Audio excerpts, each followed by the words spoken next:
हरे कृष्णा।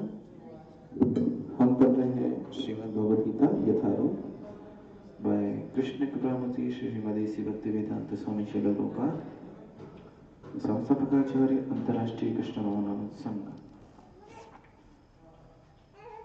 हम पढ़ रहे हैं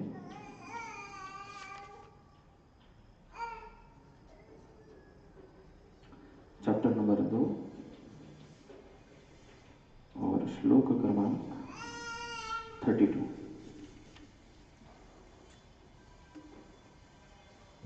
यदृच्छया चोपपत्रं स्वर्गद्वारमपावृतं सुखिनः क्षत्रियाः पार्थ लभन्ते युद्धमिदृश्यनम्।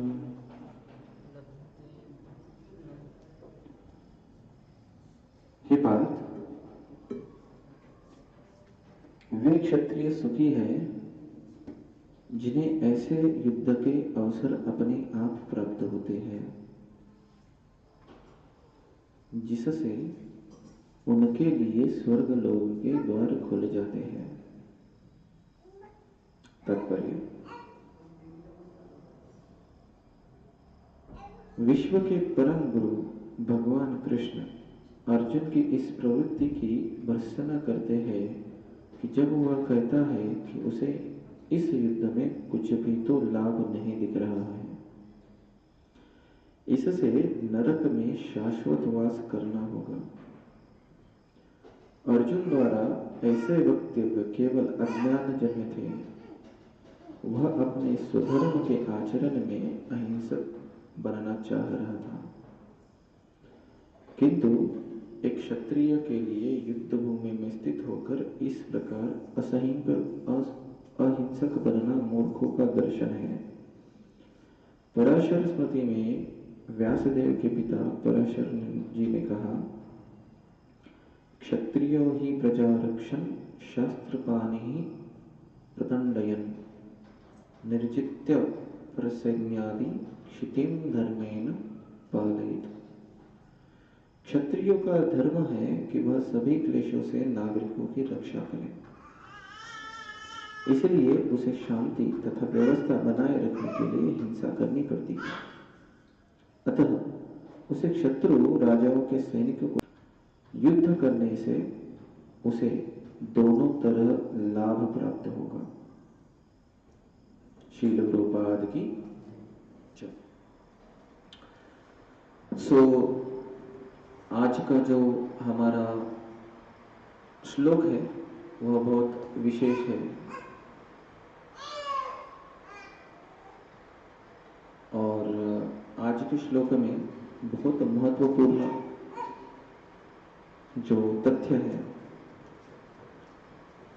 उसे हमें प्रभुपाद बता रहे हैं और जिसको समझना हम सभी के लिए बहुत ही ज्यादा महत्वपूर्ण है। तो जैसे कि हमारा जो तात्पर्य है वह कहते हैं कि हे पार्थ, वे क्षत्रिय सुखी है जिन्हें ऐसे युद्ध के अवसर अपने आप प्राप्त होते हैं जिससे उनके लिए स्वर्ग लोक के द्वार खुल जाते हैं। तो अगर हम पार्श्वभूमि लें युद्ध की और हम समझने का प्रयास करें कि जहां पर डिस्कशन हो रहा है अर्जुन द्वारा और अर्जुन हमें समझा रहे हैं कि किस प्रकार से हमें क्या करना चाहिए।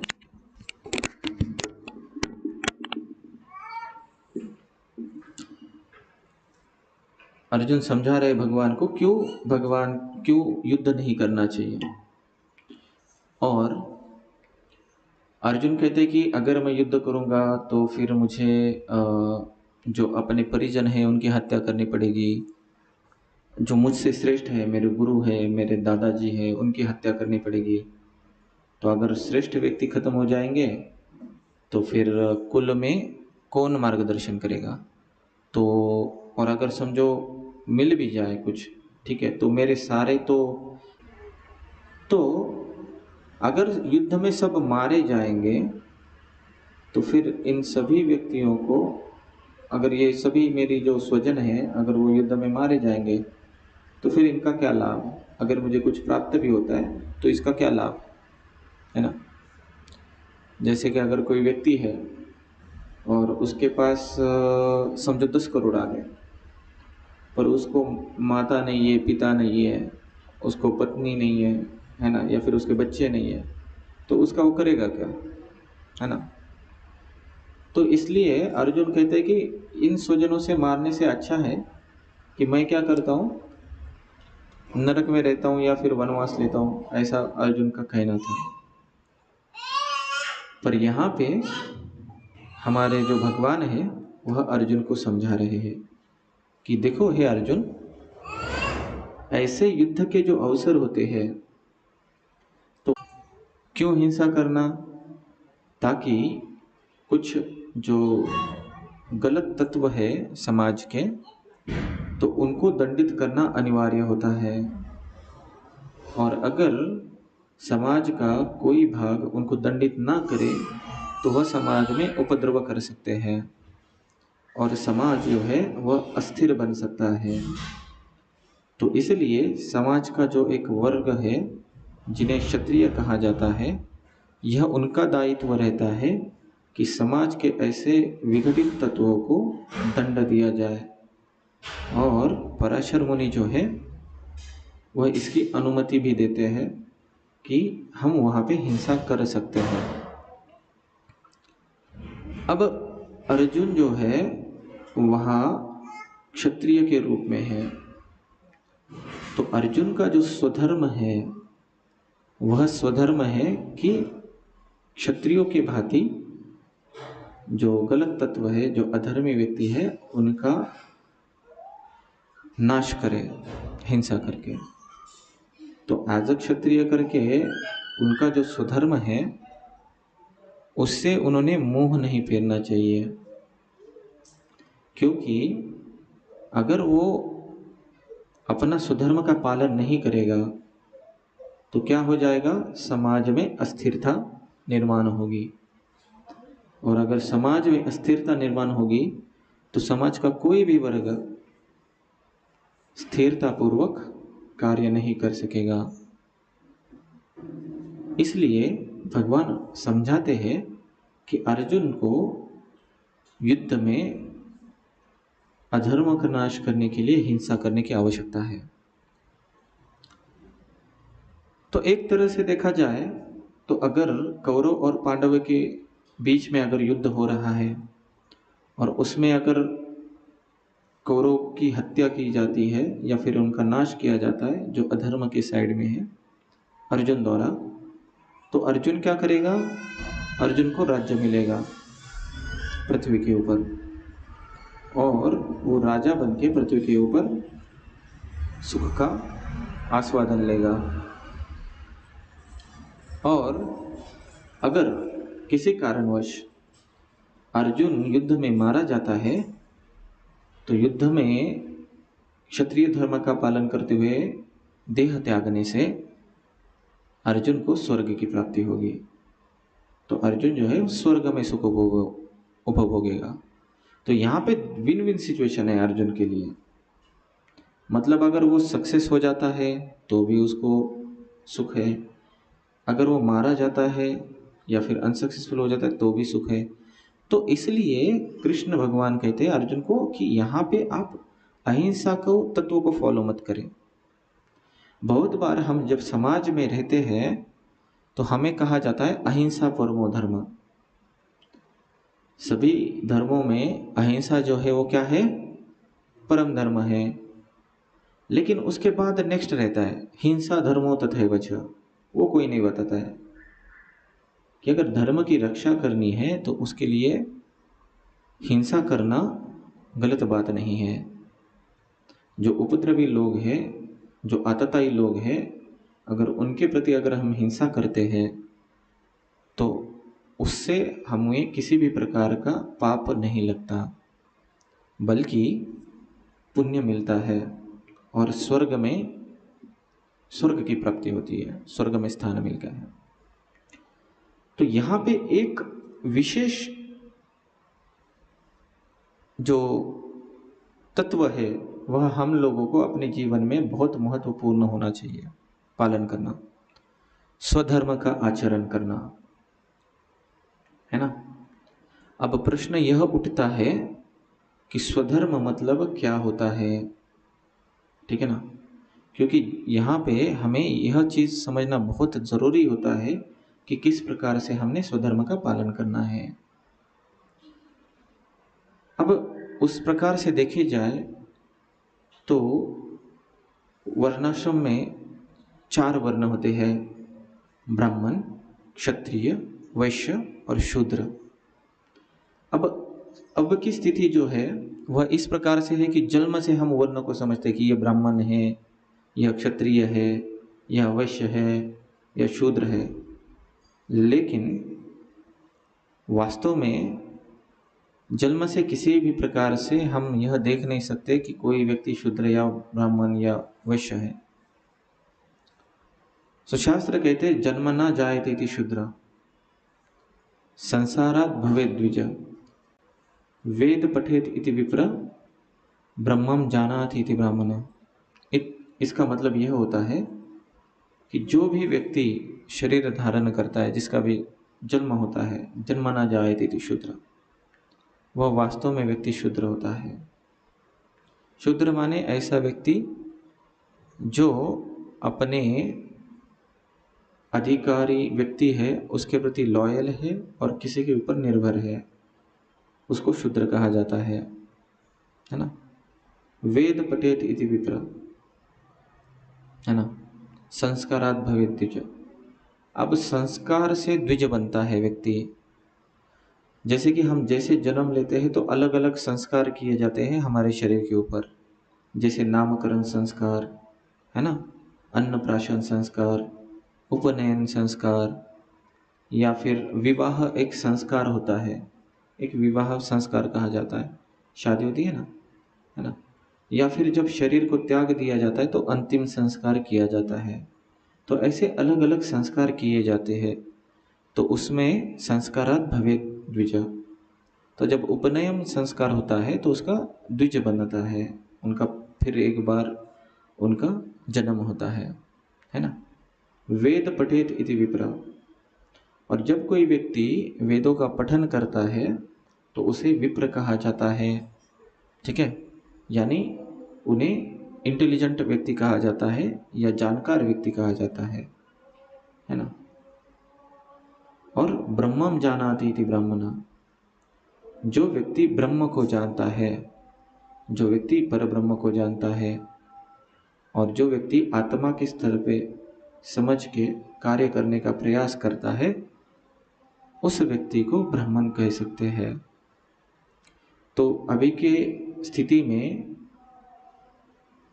जो जन्म से ब्राह्मण कहा जाता है उसको यहाँ पे मान्यता नहीं दी गई है, तो जन्म से कोई ब्राह्मण नहीं हो सकता, है ना। क्योंकि भगवान जो है भगवत गीता में भी इसको कहते हैं जन्म कर्म च मे दिव्यम यो वित्ति तत्वतः। एक्चुअली ऐसे नहीं, माफ करना, ये अलग श्लोक है। भगवत गीता में भगवान कहते हैं चतुर्वर्ण्यम मया सृष्टि गुण कर्म विभागशः। चतुर्वर्ण्यम मया सृष्टि, जो 4 वर्ण से बनी हुई जो सृष्टि है ना, वह गुण कर्म विभागशः, गुण और कर्म के आधार पे विभाजित है, ना कि जन्म के आधार पे। तो अगर किसी व्यक्ति के कार्य अगर शूद्र जैसे है तो उसको शूद्र कहा जाएगा, अगर कोई व्यक्ति के कार्य अगर ब्राह्मण जैसे है तो उसे ब्राह्मण कहा जाएगा, है ना। किसी व्यक्ति के कार्य अगर विप्र जैसे है तो उसे विप्र कहा जाएगा, या वैश्य जैसे है तो उसे वैश्य कहा जाएगा, ठीक है।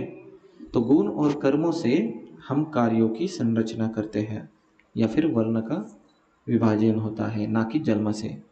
यह तत्व समझना बहुत महत्वपूर्ण होता है ना। नहीं तो हमारे यहाँ पे कहते हैं कि ये व्यक्ति जन्म से ब्राह्मण है, चलो इसकी सेवा करो, ऐसे नहीं होता है, ठीक है।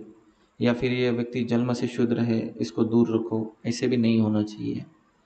तो गुण और कर्म से हमने व्यक्ति को पहचानना चाहिए, ठीक है। इसके विपरीत 4 आश्रम रहते हैं। ब्रह्मचारी आश्रम, गृहस्थ आश्रम, वानप्रस्थाश्रम तथा संन्यास आश्रम। जय श्री श्री राधा गोपीनाथ भगवान की जय। जगन्नाथ बलदेव सुभद्रा मैया की, गौर निताय की जय। ओके, अब हमारे लिए स्वधर्म को कैसे समझें, हम किस कैटेगरी में आते हैं, हमारा स्वधर्म क्या है, किस चीज़ के बारे में बात की जा रही है कि किस प्रकार से हमने स्वधर्म का पालन करना चाहिए। देखिए, शास्त्र कहते हैं कि जन्मावस्था से लेकर 25 साल तक व्यक्ति ब्रह्मचर्य का पालन करता है, वह ब्रह्मचारी का आश्रम रहता है। अब यहाँ पे ब्रह्मचर्य का 2 स्वधर्म रहते हैं, 2-3। पहले तो रहता है ब्रह्मचर्य का पालन करना, मतलब 25 साल तक व्यक्ति को ब्रह्मचर्य का पालन करना चाहिए, यानी अपोजिट सेक्स के साथ उन्होंने वार्तालाप या मिलना जुलना नहीं करना चाहिए, है ना। दूसरी बात होती है कि गुरु के आदेशों का पालन करना। 25 साल तक यह स्ट्रिक्ट इंस्ट्रक्शन रहते हैं कि आप जिस गुरुकुल में हो वहाँ के गुरु के आदेशों का पालन करें, उनकी संतुष्टि के लिए कार्य करें। और तीसरी बात होती है कि वेदों का अध्ययन करना। तो 25 साल तक हमने कड़ाई से मेहनत करना चाहिए, जिससे कि हम अच्छे से अपने ज्ञान का वर्धन कर सकें। तो ये स्वधर्म रहते हैं ब्रह्मचर्य आश्रम के। अब 25 साल के बाद शास्त्र कहते हैं कि व्यक्ति ने गृहस्थ आश्रम का स्वीकार कर सकता है। अब 25 साल के बाद गृहस्थ आश्रम के कुछ कार्य करते रहते हैं। तो 25 साल तक व्यक्ति ने तो शास्त्रों का अध्ययन किया है ना। कोई जो स्किल कह सकते हैं, है ना, उसको ज्ञात कर लिया है। तो अभी 25 साल से लेके 50 साल तक अगर उसने विवाह संस्कार लिया है तो उसका कार्य रहता है कि मेहनत करके भरपूर धन अर्जित करे, अपने परिवार को यथाशक्ति पोषण करे। और सबसे महत्वपूर्ण कार्य रहता है जो गृहस्थ आश्रम का स्वधर्म रहता है, दान करना, है ना। क्योंकि 25 साल से लेकर 50 साल तक ही शास्त्र अनुमति देते हैं कि आप धन अर्जित कर सकते हो प्रयत्न करके। और उस व्यक्ति का अगर उसने गृहस्थ आश्रम लिया है तो उसका स्वधर्म रहता है कि अपने जो परिवार है उसका वह संरक्षण करे तथा पोषण करे, और धन अर्जित करने के बाद उसका एक प्रचुर मात्रा में वह दान करे।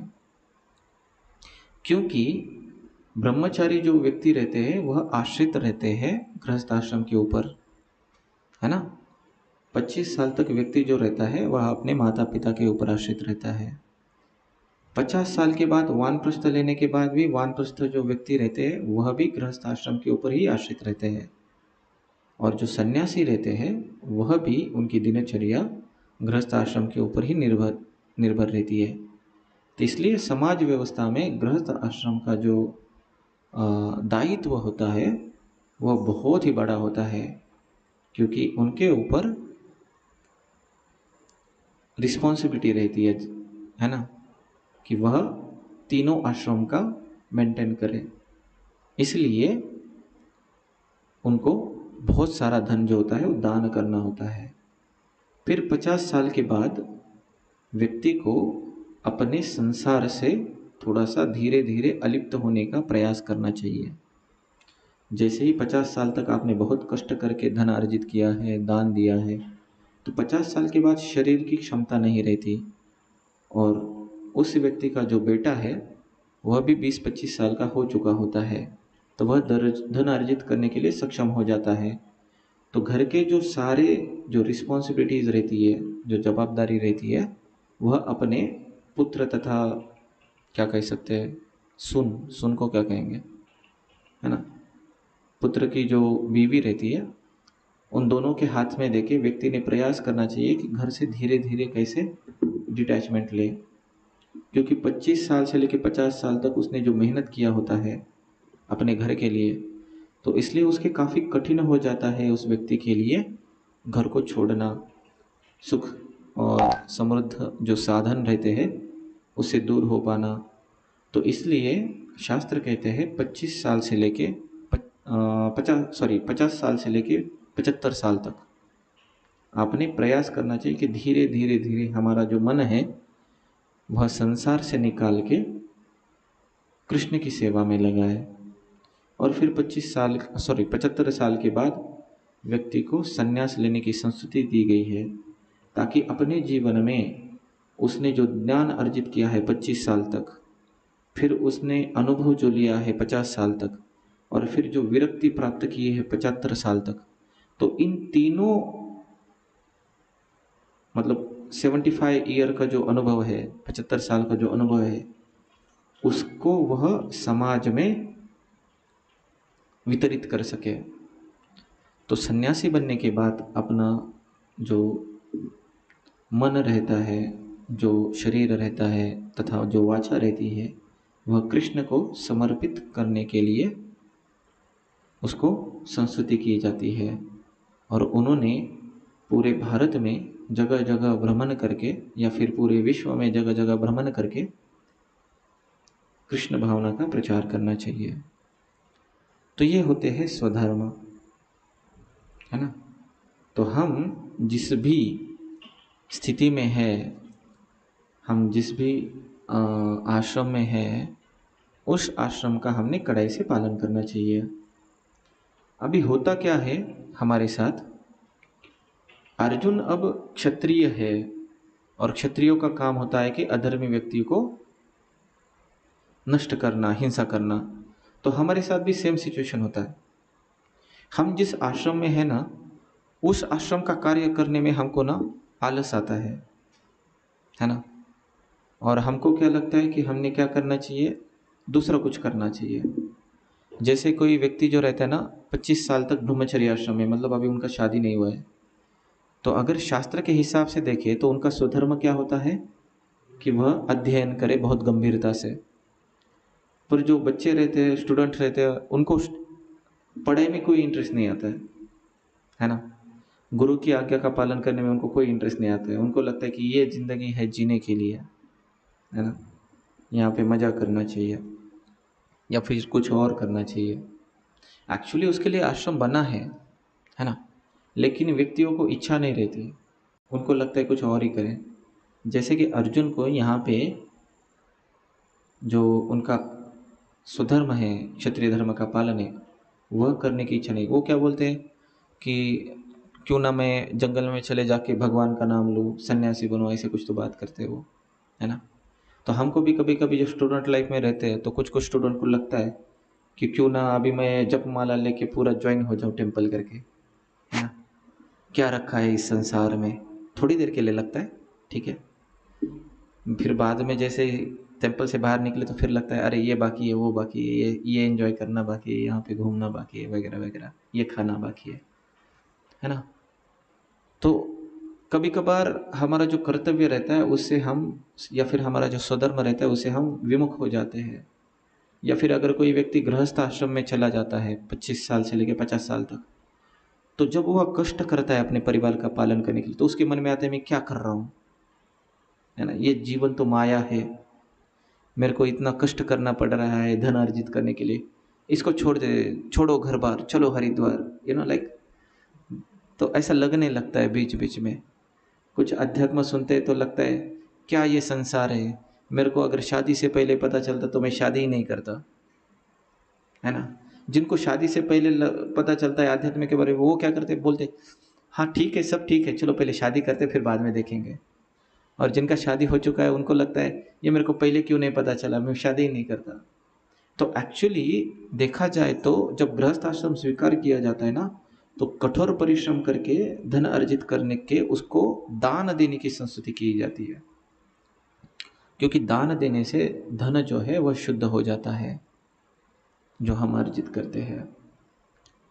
लेकिन यहाँ पे हम देखते हैं कि 25 साल के बाद जब व्यक्ति विवाह कर लेता है, गृहस्थ आश्रम में प्रविष्ट होता है, तब उसके मन में बहुत लिथार्जी आती है। उसको लगता है क्या मैं सुबह से शाम तक सिर्फ कष्ट कष्ट कर रहा हूँ, है ना। मेरे को लगा था कि अगर मैं विवाह आश्रम में जाऊँगा तो थोड़ा सा मुझे आनंद की अनुभूति होगी, पर यहाँ पे तो लाइक सुख पावाता जवा पाड़े दुख पर्वता एवढे ऐसा लग रहा है ना। थोड़ा सा सुख है, इतना सारा कष्ट है ना। तो उसकी इच्छा होती है कि चलो अभी मैं थोड़ा विरक्ति का जीवन जीता हूँ, तो वो क्या करता है, गृहस्थ आश्रम में लक्ष्मी कमाने की जगह पे वो क्या करता है, विरक्त बनने का प्रयास करता है।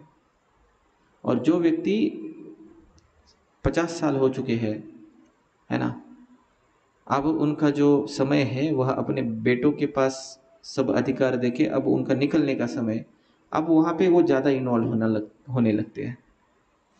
उनको लगता है कि घर में मेरे सुने ना ऐकलं पाहिजे, है ना, बेटा मेरा क्यों नहीं सुन रहा है ना। ये घर में आजकल क्या हो रहा है, क्योंकि आदत लगी होती है ना 25 साल से 50 साल तक सब घर कंट्रोल में रखने का गृहस्थ आश्रम में, तो छोड़ने की इच्छा नहीं होती, है ना। फिर वो चलता है, फिर वो सास बहू जो भी है ना, या घर में थोड़ा बहुत, है ना। So things are like this. So इस और फिर सन्यास की तो बात ही अलग है ना। तो जब क्या हो जाता है ना, हम अपने अपने आश्रम को ठीक से कर नहीं पाते। जब हम गृहस्थ आश्रम में रहते, सॉरी, जब हम ब्रह्मचारी आश्रम में थे तो हमने बहुत मन लगा के अपने जो स्किल्स है या फिर अपनी जो पढ़ाई है उसको अर्जित करना चाहिए किसी भी कीमत पे, क्योंकि ब्रह्मचारी आश्रम एंजॉय करने के लिए नहीं बनाए, है ना। उसका कार्य होता है कि आप जीवन के सर्वोत्कृष्ट व्यक्ति बने, है ना। जो भी हमारा स्किल रहेगा, जो भी हमारा नॉलेज रहेगा, कि हर कोई व्यक्ति आपको स्किल के देख के हक्का बक्का रह जाए, आपके ज्ञान को देख के हक्का बक्का रह जाए कि क्या ब्रह्मचारी है, क्या व्यक्ति है ना। क्योंकि जितना आप कठिन परिश्रम करोगे ब्रह्मचारी आश्रम में, ज्ञान अर्जित करोगे, उतना आपको गृहस्थ आश्रम सुख कर जाएगा। अगर हमने ब्रह्मचर्य आश्रम का ठीक से पालन नहीं किया, ज्ञान अर्जित नहीं किया, तो फिर हमें गृहस्थ आश्रम में तकलीफ होगी, है ना। तो इसलिए ब्रह्मचर्य आश्रम का बहुत अच्छे से पालन करना चाहिए। और जब ब्रह्मचर्य आश्रम अंत हो जाता है, जब हम गृहस्थ आश्रम में प्रवेश करते हैं, तो फिर धन कमाने के लिए आपको मेहनत करना चाहिए। क्यों? क्योंकि आपके तीनों आश्रम जो है वह आपके ऊपर निर्भर है। तो आपको बहुत सारा धन अर्जित करना चाहिए जिससे आप ज़्यादा से ज़्यादा दान दे सके। अभी कभी कभी क्या हो जाता है, हम इतना धन अर्जित करते हैं जिससे हमारा शरीर ही चले या कुटुंब ही चले, तो कुछ बचता ही नहीं है दान अर्पण करने के लिए। ऐसा नहीं होना चाहिए, है ना। 25 साल से लेके 50 साल तक अगर किसी व्यक्ति ने गृहस्थ आश्रम स्वीकार किया है तो उसने जितनी उनकी क्षमता है और जितना उनका नॉलेज है उतना विस्तार करना चाहिए, उतना धनार्पण ग्रहण करना चाहिए, जिससे कि वो भगवान की सेवा में ज़्यादा से ज़्यादा धन अर्पण करे, है ना। और जब व्यक्ति 50 साल का होता है तो उसने क्या करना चाहिए, शुरू करना चाहिए सारे दायित्वों को छोड़ना, सारी रिस्पॉन्सिबिलिटीज़ को छोड़ना। क्योंकि अगर हम ऐसा नहीं करेंगे तो फिर हमें दुख की प्राप्ति होगी, है ना। जो भी व्यक्ति स्वधर्म का पालन नहीं करेगा उस व्यक्ति को दुख की प्राप्ति होगी, है ना। तो इसलिए यह बहुत महत्वपूर्ण बन जाता है हम लोगों के लिए कि हम अपनी अपनी अवस्था को समझ के अपने कर्तव्यों का पालन कर सके, ठीक है। जिससे कि हम ये इस तरह से बनाए गए हैं आश्रम या वर्ण, जिससे कि हम भगवान के और नज़दीक आ सके और सुखपूर्वक हम भक्ति कर सके, है ना। तो इसलिए हमने स्वधर्म का पालन करना चाहिए।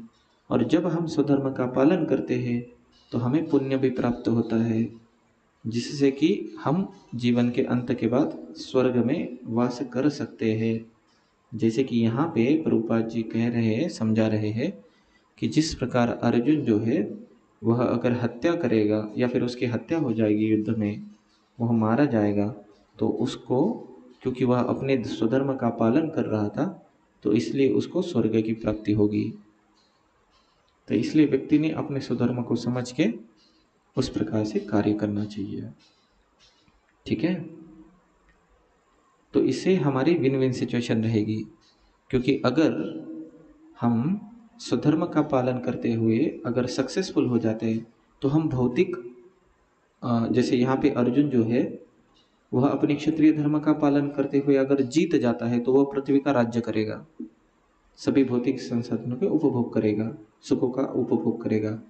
वैसे हम भी अगर ब्रह्मचर्य आश्रम में अच्छे से ज्ञान प्राप्त करेंगे और गृहस्थ आश्रम में अच्छे से कष्ट करेंगे, तो भौतिक सुखों की हमें प्राप्ति होगी। और यहाँ पे जैसे अर्जुन जो है वह अगर स्वधर्म का पालन करते करते हुए अगर मृत्युमुखी भी पड़ जाता है, मृत्यु को भी प्राप्त हो जाता है, तो भी उसको स्वर्ग की प्राप्ति होगी। उसी प्रकार से अगर हम स्वधर्म का पालन करते हुए अगर हमें अपयश भी आता है, कुछ चीज़ें नहीं भी मिलती है, लेकिन फिर भी हमें उसका आध्यात्मिक लाभ मिलेगा, हमको मन शांति लगेगी। 25 साल तक अगर हमने काफ़ी मेहनत किया, किसी बच्चे ने अपनी पूरा शक्ति लगा के पढ़ाई किया और वो किसी चीज़ में अगर सफल भी नहीं हो पाया, तो भी उसको जीवन भर ऐसा नहीं लगेगा कि मैंने क्यों ट्राई नहीं किया। उसको लगेगा कि मैंने पूरा प्रयास किया लेकिन मुझे मिला नहीं, कोई बात नहीं, आगे बढ़ते हैं। क्यों, अगर किसी बच्चे ने अगर 25 साल तक मेहनत नहीं किया है और उसको जीवन में अगर उसको नहीं मिला वो चीज़, तो उसको ज़िंदगी भर लगेगा, मैं थोड़ा मेहनत करता तो मेरे को मिल जाता, थोड़ा मेहनत करता तो मेरे को मिल जाता, तो फिर उसको दुख की अनुभूति होगी फिर, है ना। तो यह हमारे लिए महत्वपूर्ण हो जाता है। ठीक है, किसी का कोई प्रश्न? तो हम यहाँ पे रुकेंगे।